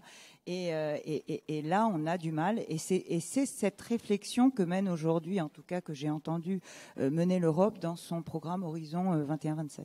Deux questions qui sont arrivées dans des sujets, sur des sujets beaucoup plus larges ou assez différents. La première question, elle paraît très simple quand on la lit, et pourtant elle est extrêmement complexe en matière de réponse. Quel avenir, selon vous, Madame la députée, quel avenir pour l'Union européenne par rapport à la Chine et aux États-Unis, alors en matière de développement économique, on va cerner évidemment la question. De quelle façon aujourd'hui on arrive à se comparer ou à se dire comment on va évoluer dans cet univers mondialisé qui est le nôtre lorsqu'on est Union européenne? Eh bien, en fixant nos priorités politiques, ce qu'on a fait, en se donnant les moyens d'agir et de faire du protectionnisme intelligent. C'est-à-dire que vous avez raison. C'est compatible ? Oui, parce que, comme je le disais tout à l'heure, il y a 2 sujets majeurs. J'y reviens parce qu'ils sont clés. La question de la taxation GAFA, elle est essentielle pour rétablir une fiscalité, pour que l'Europe aussi se dote de ce qu'on appelle les ressources propres. Alors c'est toujours moche comme nom, c'est-à-dire de revenus qui ne viennent pas de la fiscalité intra-européenne mais extra-européenne et qui portent sur les géants du numérique et sur la question de l'environnement. Donc ça veut dire imposer nos normes d'un point de vue environnemental et concurrentiel. Donc ça c'est le premier point. Je dirais quand même que le dialogue qui se rouvre avec les États-Unis est quand même plutôt en notre faveur aussi, mais on n'a pas de naïveté à ce sujet et on prend notre avenir en main. Il y a aussi une question qui est l'extension des compétences, parce que l'Europe, vis-à-vis de ces États qui existent, elle gagne en compétences et elle gagne en prérogatives. La question de la santé et de l'autonomie stratégique est absolument clé. Et nous avons eu une prise de conscience un peu cruelle, certes, au moment de la pandémie, mais qui s'est affirmée, qui s'est traduite en volonté politique, qui passe par des fonds, qui passe par des réorientations, que ce soit sur, je m'en parlais de la Banque européenne d'innovation, qui va s'orienter fortement vers la finance verte, vers la Banque centrale européenne, vers l'évolution aussi des critères économiques dans un premier temps. On parle du pacte de stabilité, de la norme des 3%, pour avoir ce temps de relance, mais à la fois pour pouvoir réarmer notre industrie. Donc, oui, le chemin est difficile parce qu'on a à travers la concurrence de la Chine, des combats très importants, à travers ceux des États-Unis aussi, mais on a aussi notre politique de développement à venir, que ce soit avec l'Afrique ou avec des États comme l'Inde aussi notamment. Il y a un sommet qui va avoir lieu, Inde-UE notamment. Alors sur le plan de la recherche, l'Inde est très affectée aujourd'hui, on est dans des situations catastrophiques, mais au-delà, ce sont des continents qui ont des fortes compétences et avec qui on peut nouer des coopérations. Président, vous vouliez sur ce point intervenir. Oui, je voulais rebondir sur les propos de Mme Farhan, en matière notamment de normes et de protectionnisme intelligent, comme vous dites. On peut dire que s'il y a une norme qui a marqué les esprits, et c'est la RGPD, par exemple, qu'on peut assimiler à une norme, mais finalement, c'est un succès d'une certaine façon, puisque les GAFA en particulier s'en sont emparés et l'appliquent. Mais en fin de compte, est-ce que pour autant c'est un succès au niveau économique ? Je m'interroge, parce que finalement les GAFA ont su, grâce aux moyens colossaux dont ils disposent, la traiter, l'intégrer, et ça n'empêche pas un gros acteur du commerce mondial d'avoir progressé, je crois, de 30 ou 40% cette année encore, malgré cette norme. Donc, à un moment donné, je pense qu'il va falloir qu'aussi en Europe, on se préoccupe, on soit vigilant sur, enfin, les députés, que tous ceux qui font la norme, soient vigilants sur la finalité, certes que nous partageons, mais surtout sur la portée et l'efficacité des normes qu'ils mettent en place. C'est que si ces normes-là ne renforcent pas la compétitivité de nos entreprises européennes, alors la norme, même si elle se diffuse mondialement, ne sera pas bonne. C'est seule la norme qui contribuera au renforcement de la compétitivité de nos entreprises. Celles-là seront de bonnes normes. Je pense que ça, c'est ce qui était... Et c'est pas facile, je pense, la critique est facile, la est plus difficile. Je pense que c'est complexe. La RGPD, c'est typiquement l'exemple de la norme qui devait nous aider et qui, finalement, ne gêne pas les gros acteurs du monde international, des gros acteurs globaux. Elle ne les gêne pas. Un mot, Laurence Farhan, sur ça, en réaction ? Très rapide, parce que je ne veux pas être trop technique. RGPD, c'était avant tout, c'est vrai, la protection de l'individu, du consommateur. Il va y avoir l'épisode 2, vous parliez de saison tout à l'heure, et vous avez cité ce texte très important qui est le Digital Services Act, donc qui vise à la fois à réguler aussi le type de commerce, la publicité adressée, l'ouverture à la concurrence des grandes plateformes et le fait qu'ils ne récupèrent pas le business des gens qui sous-traitent. Donc ce volet en termes numériques et de commerce numérique et d'existence numérique, il va être tout à fait clé dans la suite de la RGPD, puisque le marché des données, la stratégie données fait partie aussi d'une stratégie de l'Union européenne. Mais là, après, il nous faudrait une autre table ronde. Une autre grande table ronde, et il faut qu'on passe en quelques instants transfrontaliers. Mais avant ça, Mathieu Berger, vous allez pouvoir répondre à ce que vous venez d'entendre, mais je vais vous poser une autre question. L'Europe pourrait-elle mieux protéger, selon vous, les produits industriels et artisanaux de nos régions ? Prenons l'exemple, nous dit-on par SMS, de la Nouvelle-Aquitaine. Nous avons plusieurs indications géographiques de ce type, comme la porcelaine de Limoges, la tapisserie d'Aubusson, le linge basque, je ne vais pas tout les citer. Pourtant, elles ne sont pas encore reconnues au niveau européen, contrairement aux indications géographiques pour les produits agricoles. Alors, est-ce qu'elle pourrait mieux protéger, cette Europe, ces produits industriels et artisanaux de nos régions, selon vous, Mathieu Berger ? Oui, elle devrait. Et comme vient de le mentionner Laurence Farhan, je pense qu'on est à un moment... Elle devrait ou elle pourrait ? Elle devrait et elle pourrait. Et on va faire confiance justement à nos représentants, que ce soit au niveau de l'État, quand ils sont dans le cadre du Conseil européen, ou de nos députés européens, pour faire ce travail-là. Mais pourquoi ? Il faut bien se rendre compte quand même qu'on est en train de changer un peu de paradigme. Quand Laurence Farhan expose la question du protectionnisme intelligent, ça veut dire que l'Union commence à se poser la question du protectionnisme. Pendant très longtemps, on a été quand même un peu trop l'élève zélé du libéralisme mondial, c'est-à-dire avec des partenaires commerciaux, la Chine et les États-Unis, qui se livraient déjà d'une certaine manière à du protectionnisme intelligent. Et nous, on a été un peu trop zélés par rapport à ça. L'autre élément également, c'est la question d'un budget de l'Union à augmenter, la possibilité de l'Union comme Union européenne de s'endetter pour financer les grandes politiques de relance, comme nous le montrent aujourd'hui les États-Unis. Next Generation, c'est la première fois, c'est un premier pas, mais en termes de volume économique par rapport à ce qui se passe aux États-Unis, on ne joue pas encore dans la même division. Mais il faut quand même se féliciter du fait qu'on est en train de bouger ces deux paradigme, j'allais dire, qui était resté bloqué à presque à 1957 et à la vision des pères fondateurs de l'Union européenne.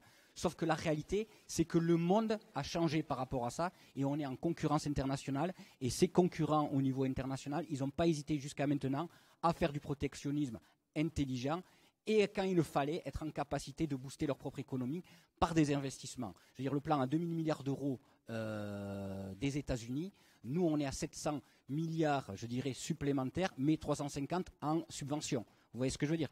Donc c'est un premier pas. Je pense qu'il faut arriver à convaincre nos camarades de l'Europe du Nord, les Hollandais en particulier, qui n'ont pas la même culture gérée d'interventionnisme économique. Ils n'ont pas la même taille comme pays non plus, et c'est peut-être pour ça aussi qu'il faut, à un moment ou l'autre, il faudra être en capacité de moderniser les modalités de prise de décision politique au sein de l'Union européenne.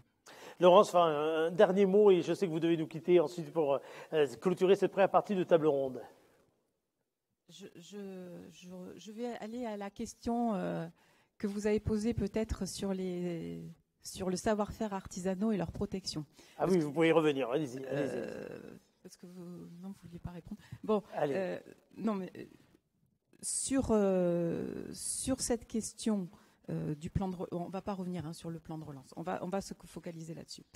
L'histoire des indications géographiques non agricoles. Je voulais y revenir parce que moi, j'y travaille directement au sein de mon travail de député et j'ai pu rencontrer beaucoup d'entreprises artisanales de grande qualité qui rentrent dans ce cursus.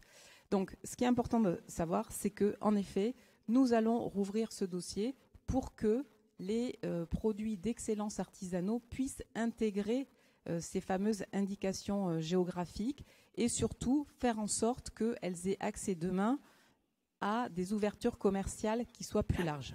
Parce que c'est ça le point. C'est ça l'enjeu aussi. Voilà. Les protéger, mais aussi permettre de développer, d'exister. Il y a deux sujets pour les faire reconnaître. Il y a à la fois la concurrence, c'est-à-dire qu'elles ne puissent pas être dupliquées, Bien copiées, sûr. et à la fois qu'elles puissent intégrer les fameux accords commerciaux européens, parce que ils ont aussi des bons côtés, c'est-à-dire qu'ils permettent de faire du commerce, mais à des conditions qu'on va imposer. Ces conditions, elles sont encore une fois très souvent environnementales, très liées aux conditions sociales de travail et au respect de la biodiversité pour les sujets qui nous occupent pour le moment. Et donc, aujourd'hui, dans les accords commerciaux, il y a de très nombreuses indications géographiques alimentaires qui sont intégrées lors des débats. Et ces indications géographiques artisanales, ici on parle du linge basque, on parle de la pierre d'Arudie, on parle de la charentaise, enfin, etc. etc.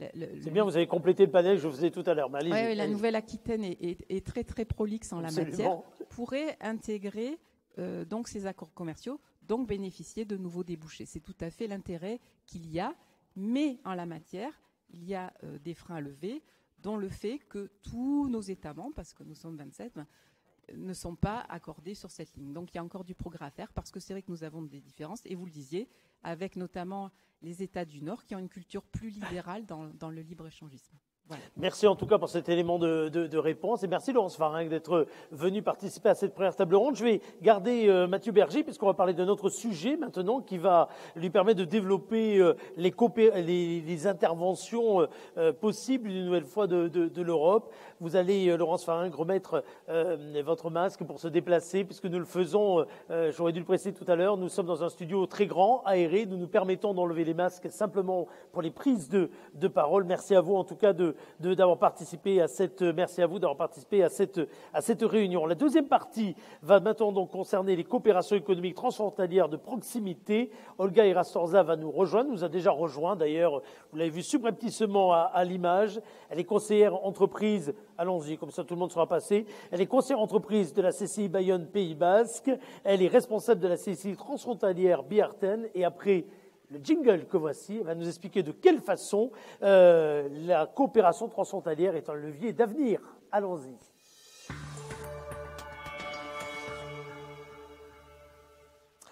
Olga Irastorza, d'abord, je vais commencer par le début. C'est quoi une chambre de commerce transfrontalière ?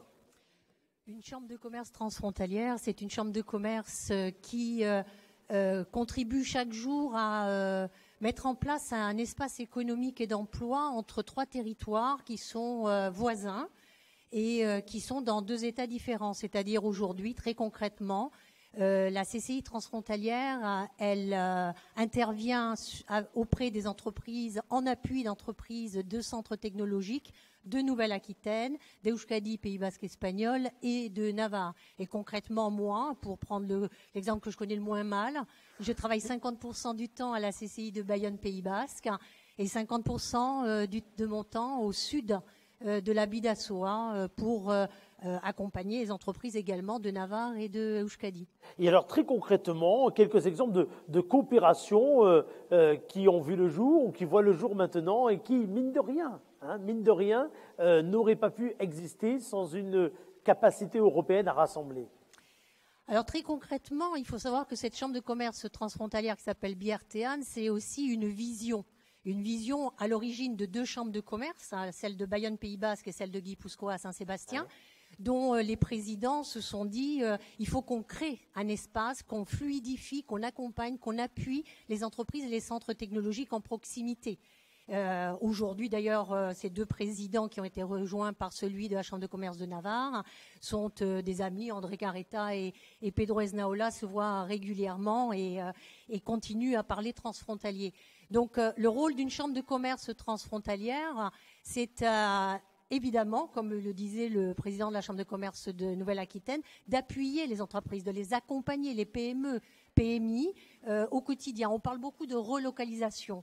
Relocaliser, c'est aussi trouver dans un rayon de 100 à 200 kilomètres des sous-traitants, des prestataires, des fournisseurs, sans tenir compte de la frontière, en quelque sorte, en gommant cette ligne de frontières. C'est aussi créer des clusters transfrontaliers, des chaînes de valeur transfrontalières, faire en sorte que des entreprises des 3 territoires, des TPE, des start-up, des 3 territoires travaillent ensemble et soient complémentaires les unes aux autres, que les centres technologiques soient complémentaires les uns aux autres et puissent arriver plus fort face à la concurrence, par exemple, européenne ou internationale.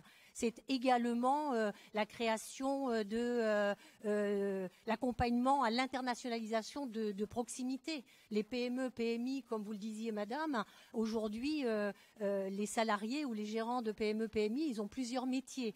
Et avoir une entité, une chambre de commerce transfrontalière ou une chambre de commerce qui les accompagne dans les premiers pas à l'export, c'est important. Donc, on est aujourd'hui en Nouvelle-Aquitaine, de l'autre côté de la Bidasoa, de l'autre côté des Pyrénées, en Euskadi et en Navarre, il y a des clients potentiels et il faut aller les chercher. Et la chambre de commerce transfrontalière, au lieu de créer le énième bâtiment en dur, a préféré mettre en commun de la matière grise, du savoir-faire, de l'accompagnement pour ces PME, PMI.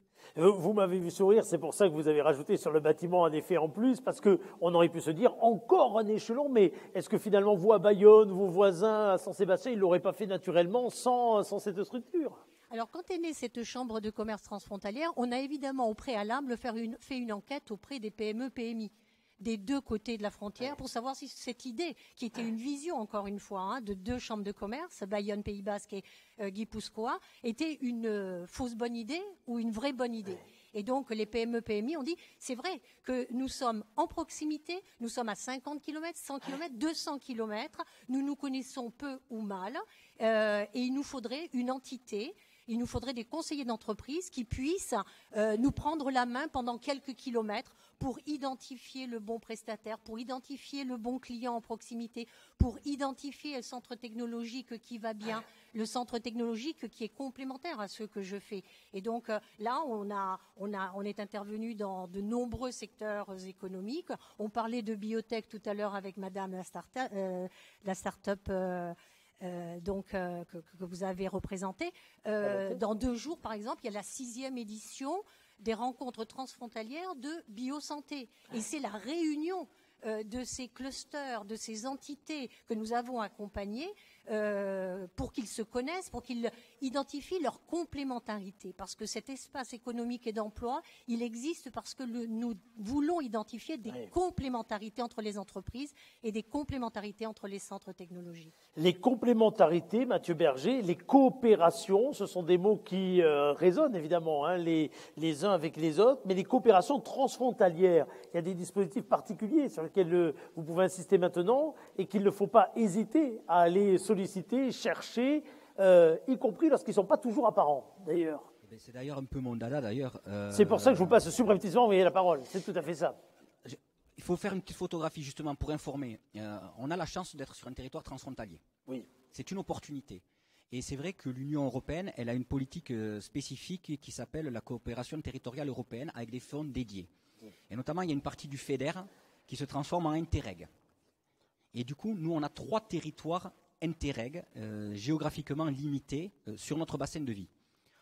Et je passerai plus de temps sur le POCTEFA, mais je vais commencer par les 2 autres. Allez-y. On a d'abord le bassin sud-ouest. Là, on est globalement sur la région Nouvelle-Aquitaine et toute la péninsule ibérique, Oui. c'est-à-dire avec le Portugal et l'Espagne. Et c'est un territoire sur lequel il y a une centaine de millions d'euros lors de la dernière programmation, notamment avec un axe 1 dédié au développement économique pour justement développer des projets de recherche, d'innovation, de développement d'entreprises à l'échelle de ce périmètre, avec des partenaires sur ce territoire.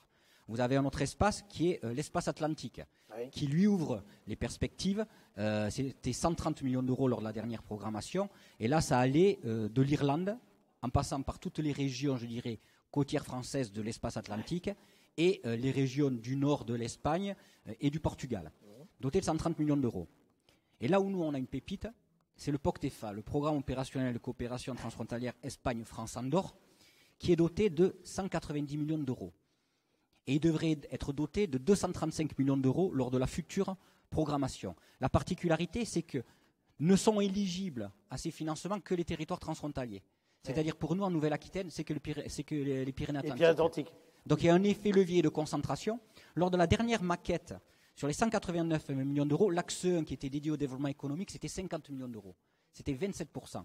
Sauf concentré sur, je dirais, la zone transfrontalière. Alors, on est en concurrence, je dirais, avec les départements d'Occitanie, puisqu'ils sont dans le territoire du POCTEFA, mais on ne peut pas aller au-delà des territoires transfrontaliers. Donc, c'est l'objectif de ces fonds transfrontaliers, et notamment sur cet axe 1, parce qu'il y a d'autres axes. Il y a des axes liés au transport, il y a des axes liés à la transition écologique, mais celui qui est lié au développement économique était doté de 50 millions d'euros et probablement dans la future programmation, il sera doté entre 60 et 70 millions d'euros. Alors, je vais être volontairement un peu provocateur, mais là, vous venez de dire qu'il fallait ne pas avoir peur de passer les frontières, de coopérer, etc. Et en même temps, vous avez dit on est en concurrence avec nos voisins de la région Occitanie. Alors, on est en concurrence, oui et non.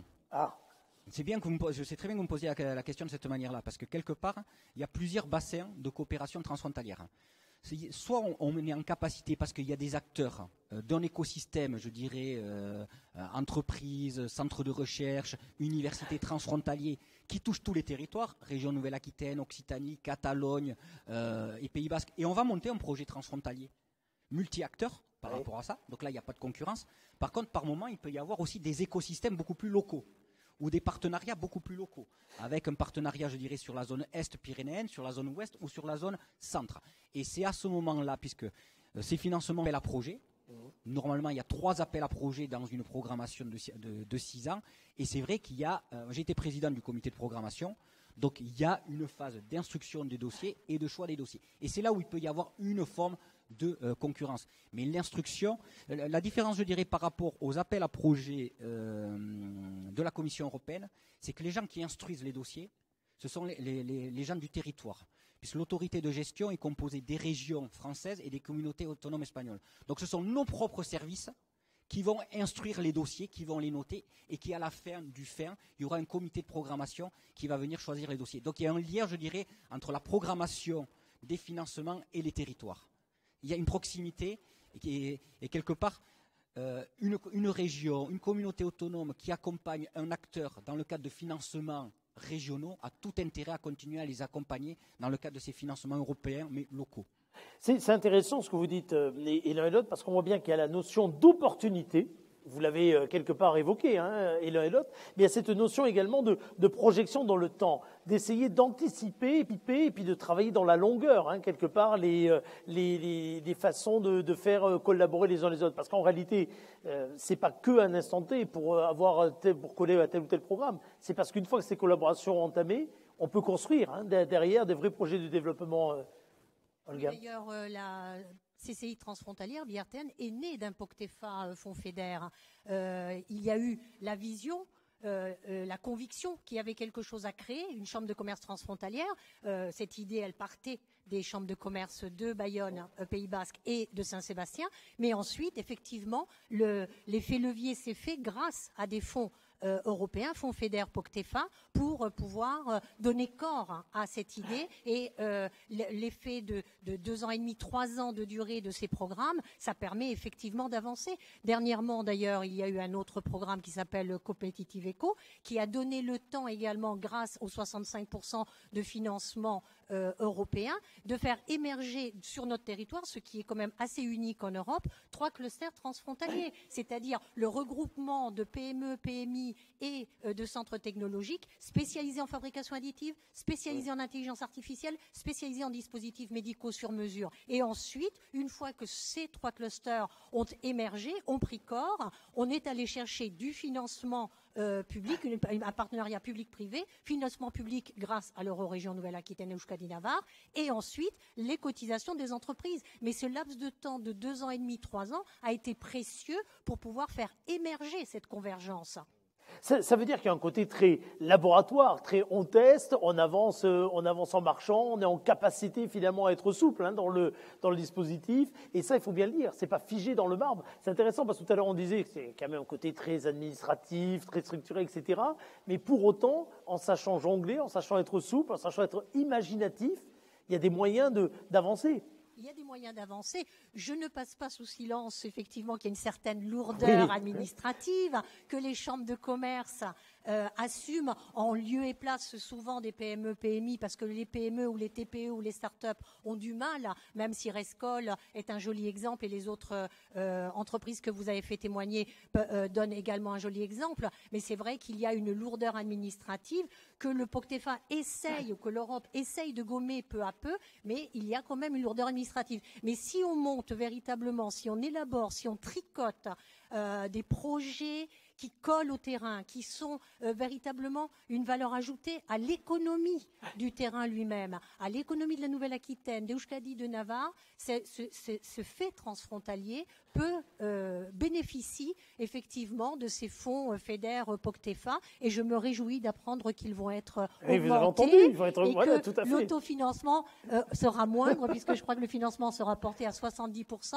et que donc nous n'aurons plus qu'à supporter, entre guillemets, que 30% d'autofinancement. Mais c'est une jolie dynamique européenne qu'il faut saluer et qui, sur nos territoires, a donné naissance à de la valeur ajoutée entrepreneuriale, parce que ce sont des entreprises qui viennent à nos côtés, qui nous font confiance et que l'on porte à travailler ensemble, une culture coopérative, une culture collaborative, malgré les barrages administratifs, les différences juridiques, les différences de normes, etc., est en train, et je crois la CCI Bayonne Pays Basque et les 2 autres CCI de Guipuscoa et de Navarre ont créé cet outil qui va fêter ses 11 ans d'existence en juillet prochain. Et donc, ça donne naissance quand même à de la coopération transfrontalière, à de la confiance, à de la connaissance, à du transfert, innovation également, puisque, par exemple, en ce moment, pour vous donner un exemple supplémentaire, les technopoles de Nouvelle-Aquitaine sont en train de collaborer avec les technopoles du Pays Basque espagnol et Euskadi. Limoges, Grand Poitiers, Technovest au nord, Estia vont essayer d'accompagner, vont certainement réussir d'ailleurs à accompagner des start-up dans le programme Sirena pour les rapprocher dans l'internationalisation du Canada, du Japon, de l'Afrique du Sud, etc. Donc, c'est une opportunité. Il y a des lourdeurs administratives que nous essayons d'amoindrir en tant que Chambre de commerce de Bayonne pour les porter au service des PME, des PMI, des centres technologiques. Et c'est, je pense, une œuvre utile des chambres de commerce aujourd'hui dans cet espace transfrontalier. Avant d'aller vers les dernières questions sur ce sujet transfrontalier, puisque vous êtes toujours avec nous, Marine Faucillon-Laville, du haut de Novaptech, on vous a donné envie d'aller tricoter des choses nouvelles et finalement d'aller chercher des gens avec qui faire du maillage. Oui, tout à fait. Les compétences en la matière s'arrêtent là, je préviens. J'ai pris quelques notes parce qu'effectivement, il y a des dispositifs que je ne connaissais pas, mais notre relation transfrontalière, ne date pas d'hier. On a déjà participé aux journées que vous organisez, Madame, depuis... on en parlait tout à l'heure, 2014 ou 2016, les premières auxquelles on a participé. Donc oui, il y a des technologies complémentaires et la complémentarité des technologies qu'il faut aller chercher, dont on a déjà parlé tout à l'heure. Il y en a outre-Atlantique, il y en a outre-Pacifique, mais il y en a aussi juste à côté de chez nous. Juste à côté, c'est bien ça. Et c'est intéressant d'aller les chercher, oui, bien sûr. Mathieu Berger, question. Les zones frontalières sont de véritables laboratoires d'intégration européenne, nous dit la personne qui a utilisé le numéro de SMS qui va s'afficher une dernière fois à côté de moi. Les problèmes de proximité touchent beaucoup à des questions sociales et fiscales qui ne sont pas pourtant de compétences européennes. Alors, est-ce qu'on pourrait prévoir des expérimentations concrètes, dérogatoires sur les territoires frontaliers afin de lisser ces problématiques quotidiennes de passage de frontières? Oui. Alors, il y a souvent des accords spécifiques bilatéraux en termes d'emploi, en termes justement, pas de fiscalité de manière très claire, mais ça fait partie, je dirais, des éléments sur lesquels doit se pencher l'Union européenne, parce que je partage cette vision que l'Union européenne, elle se construit peut-être davantage sur les frontières que dans les capitales. Il faut savoir que 20% de la population de l'Union européenne habite sur les frontières. Oui. Et c'est 20% du PIB de l'Union européenne qui se fait dans les zones transfrontalières. Donc quelque part, le véritable laboratoire de l'Union européenne, ça devrait être les zones transfrontalières. Le problème, c'est qu'elles sont aussi très fortement marquées par des problématiques d'interculturalité. Absolument. Interculturalité administrative, interculturalité politique. Par exemple, nos interlocuteurs politiques, l'organisation politico-administrative n'est pas la même. Les directeurs des grandes administrations au Pays Basque et en Navarre, ce sont des politiques. Chez nous, ce sont purement des administratifs, si vous voyez ce que je veux dire. Donc il faut déjà être en capacité de mettre les gens de même niveau autour de la table. On sait le faire maintenant. Ça, c'était avant. Nous, on sait le faire maintenant. Par contre, c'est vrai que là aussi... C'est bien, là, ça montre cette notion de progrès et d'avancée. Bon. Mais clairement, on est à la 6e génération d'Interreg par rapport à ça. On a également vu une montée en puissance des types de projets qui étaient présentés. On ne va pas se mentir, les premières générations, les gens ont appris à travailler ensemble. Oui. Maintenant, sur l'axe recherche, développement, innovation, on fait de la recherche, du développement et de l'innovation. Et je voudrais juste préciser, parce que tout à l'heure, peut-être mes propos auraient pu être mal compris à l'échelle de toute la Nouvelle-Aquitaine, c'est juste le POCTEFA qui est réservé aux Pyrénées-Atlantiques. Le fonds Espace Atlantique et le Sud-Ouest. Et lui, est bien sûr ouvert, tout à fait. Mais si on vous suivez bien, c'était clair. Parce que je ne voulais pas que les gens se sentent exclus, parce que je sais qu'aujourd'hui, on est avec le président de la région Nouvelle-Aquitaine. Donc en réalité, la coopération territoriale européenne, elle est ouverte à l'ensemble des acteurs de la région Nouvelle-Aquitaine. Ma dernière question, est-ce que c'est le moment, alors qu'on est dans une période, je le disais tout à l'heure, politique, économique, sociale, etc., tout à fait inédite, est-ce que c'est le moment d'accélérer avec l'Europe? Est-ce que c'est le moment de miser sur l'Europe? Et là, évidemment, la question touche le transfrontalier. Pour ma part, indubitablement. On a eu un épisode très... peut-être traumatique. Cette frontière a été fermée à un moment lors du premier confinement. C'est pour ça que la question se pose vraiment, finalement. Exactement. Eh bien, dans l'année qui vient de s'écouler, en tant que Chambre de commerce transfrontalière, nous avons effectué 65 accompagnements, appuis d'entreprises, de PME, PMI. On a rapproché des PME, PMI. On a également fait beaucoup d'informations. On a travaillé avec la sous-préfecture des Pyrénées-Atlantiques, avec le consul de France au nord de l'Espagne, avec l'Eurorégion, avec l'ensemble des conseillers des chambres de commerce pour essayer de répondre aux préoccupations et des chambres, des PME, PMI à leur interrogation. Est-ce que je vais pouvoir traverser cette frontière? Est-ce que je vais pouvoir garder un lien avec mon fournisseur, mon prestataire, mon sous-traitant, mes clients? Et donc, ça a été un traumatisme, mais ça a également démontré, assez bizarrement, ça a démontré qu'aujourd'hui, les flux transfrontaliers économiques et d'emploi dans notre région sont une réalité, sont une nécessité. Et donc, nous sommes évidemment en Europe et les fonds 21-27 vont certainement faire émerger de nouvelles problématiques. Les entreprises en ont besoin de travailler avec leur proximité. Encore une fois, on parle beaucoup de relocalisation, on parle beaucoup d'internationalisation de proximité. Comme le disait Mathieu Berger, le transfrontalier, en tout cas nos régions, Euskadi, Navarre et Nouvelle-Aquitaine, on est au cœur du dispositif et on est là en tant que Chambre de commerce pour accompagner ces PME, PMI et ces centres technologiques plus que jamais. Mathieu Berger, un mot. On croit encore, il faut croire encore et toujours à l'Europe et aller chercher encore et toujours à gagner en compétitivité grâce à elle. Clairement, il faut croire, je dirais, encore plus en l'Union européenne. Et nous aussi, on a regretté un peu ce réflexe de Pavlov de fermeture des frontières face à toutes les crises maintenant. Face à toutes les crises, le premier réflexe, c'est la fermeture de frontières. Alors qu'au contraire, on a construit ce modèle européen sur l'ouverture de la frontière et on aurait dû peut-être dans cette période-là développer encore plus les coopérations. Et ça a quelque part très clairement créé une difficulté et c'est là où on voit la différence. C'est que la coopération transfrontalière, quelque part, c'est la relation internationale des régions. C'est l'action extérieure des collectivités territoriales et c'est pour ça que l'Europe nous délègue des fonds pour cette action extérieure des collectivités territoriales. Et par contre, la frontière, c'est une compétence de l'État.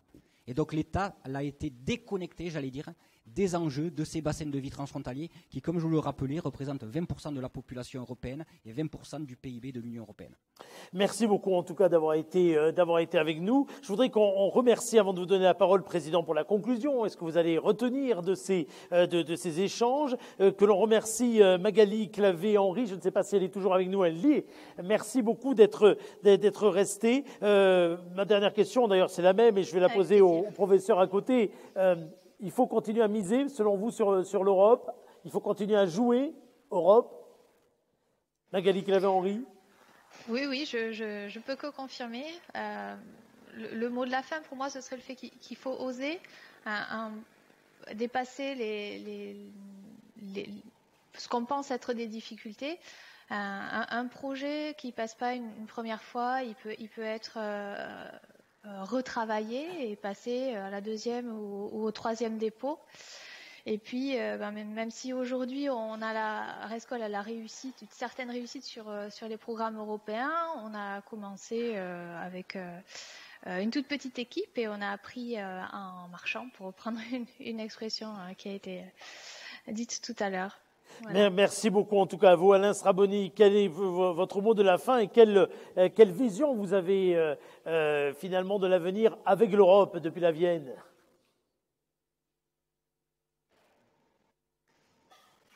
Votre micro est éteint, je crois, Alain Sraboni. Et voilà. Donc, je veux dire qu'actuellement, nous sommes dans le cadre d'un programme européen en développement d'un produit qui est un abribus connecté avec des tas de senseurs et des totems d'information qui sont destinés aux collectivités et aux régies de transport. Donc, vous voyez qu'on est encore associé, on est partenaire de ce projet d'une société italienne et on continue de développer les produits qui nous intéressent, donc le photovoltaïque intégré au bâti, et on va continuer de solliciter des partenaires pour ce faire. Merci beaucoup en tout cas tous les deux. Je ne suis pas sûr que nous ayons conservé la communication avec Alain d'Alfonso Peral parce qu'elle n'était pas bonne et malheureusement il nous suit mais à distance dorénavant mais sans pouvoir intervenir. Mais remerciements à lui pour avoir parlé de Recyclamer Innovation et de nous avoir expliqué de quelle façon lui aussi comptait beaucoup sur l'Europe dans son futur et dans son développement. Président, il vous revient de conclure ces échanges qui pourraient être en effet poursuivis très longuement. On a dépassé d'ailleurs un petit peu l'horaire parce qu'on le voit bien, il y a des opportunités incroyables. Si on citait d'ailleurs le nombre d'acronymes, de noms propres concernant des programmes, concernant des dispositifs que nous avons employés en 1h30, il serait énorme. Ça montre à quel point l'Europe est riche de potentialités pour les entreprises, ça montre à quel point elle peut être aussi complexe, difficile à appréhender pour les uns les autres, et ça montre à quel point il va falloir de plus en plus compter sur des traits d'union, sur des facilitateurs, sur des acteurs capables de jouer groupés, capables de jouer la coopération, capables de jouer l'innovation, capables d'aller jouer également la souplesse pour inventer, pour créer. Est-ce que cette feuille de route, ça peut être la feuille de route des chambres de commerce dans les semaines à venir? Je dis ça, j'ai parlé tout à l'heure d'acteurs qui allaient être en pleine campagne électorale ou qui le sont déjà, mais ça va être également votre cas aux uns ou aux autres dans les semaines à venir. Est-ce que ça fait partie des leviers que vous voulez absolument mettre en avant? Oui, Écoutez, allez-y. Vous avez commencé la conclusion de cette réunion, de cette table ronde. Je voulais d'abord remercier tous les participants. Je l'ai déjà fait en début de réunion, mais je le refais. Tant leur participation a été intéressante, riche, et on sent des personnes impliquées en fait dans le projet européen et dans le fait qu'ils partagent avec l'ensemble des chefs d'entreprise aussi une vision positive de l'Europe, même si, comme ça a été dit aussi, des progrès restent à faire, beaucoup de progrès restent à faire. Moi, j'ai noté en synthèse, mais c'est pas ma synthèse sera complétée par des personnes qui ont pris toutes les notes de ces interventions. J'ai noté déjà dans le domaine du financement, par exemple, en matière d'Europe, je pense qu'il serait bien que l'Europe simplifie les procédures et les dossiers, ça a été dit à plusieurs reprises. En matière aussi d'information et de communication, je pense qu'on a besoin de travailler sur peut-être une cartographie des dispositifs d'aide pour clarifier tout cela.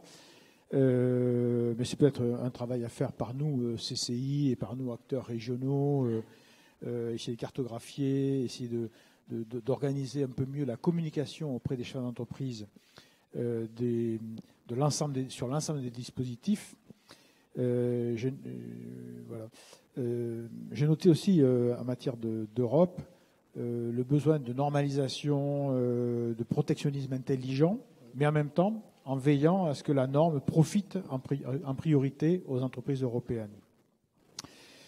J'ai noté également que parmi les attentes de l'Europe, ça a été très bien dit tout à l'heure par, je crois que c'était Alain Straboni, me semble-t-il, le fait de constituer, ou peut-être non, Rescol, le fait de constituer des réseaux de compétences européennes par le regroupement d'entreprises et de labos de recherche, mais ça a été dit aussi dans le cadre du transfrontalier, ça a été évoqué. Donc le développement du transfrontalier, c'est aussi un axe important qu'il faut que l'on continue à travailler. Ce n'est qu'un début, il faut le poursuivre.